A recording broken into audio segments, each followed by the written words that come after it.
Hi అండి, ఎలా ఉన్నారు? బాగున్నారా? ఈరోజు రొయ్యల గ్రేవీ కర్రీ ఎలాగో తెలుసుకుందామండి. దానికోసం ముందుగా 1/2 కేజీ రొయ్యల్ని శుభ్రంగా వాష్ చేసుకుని పక్కన పెట్టుకోవాలండి. ఒక ప్యాన్లో రొయ్యలు వేసుకుని దాంట్లో కొంచెం పసుపు వేసుకుని బాగా వాటర్ అంతా ఇంకిపోయే వరకు ఒక 10 నిమిషాలు ఉడికించుకోవాలండి. వాటర్ అంతా ఇంకిపోయిన తర్వాత ఒక బౌల్లో తీసుకుని పక్కన పెట్టుకోండి.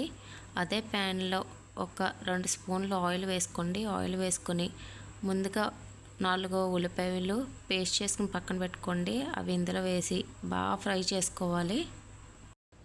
ఉల్లిపాయ పేస్ట్ బాగా ఫ్రై అయిన తర్వాత అందులో కట్ చేసి పెట్టుకున్న పచ్చిమిర్చి ముక్కలు, అలాగే ఒక టమాటా పేస్ట్ చేసుకుని ఇందులో యాడ్ చేసుకోండి. ఈ 3 బాగా ఫ్రై అయిన తర్వాత అందులో 1 స్పూన్ అల్లం వెల్లుల్లి paste, 1 spoon garam masala paste వేసుకోండి.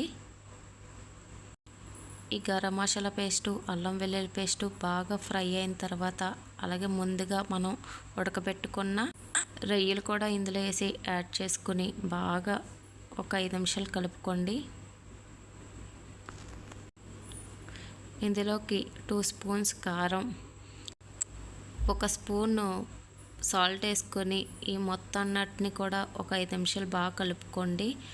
కారం పచ్చివాసన పోయే వరకు ఒక 5 నిమిషాలు ఉంచుకొని దాంట్లో 1 గ్లాస్ వాటర్ని యాడ్ చేసుకోండి.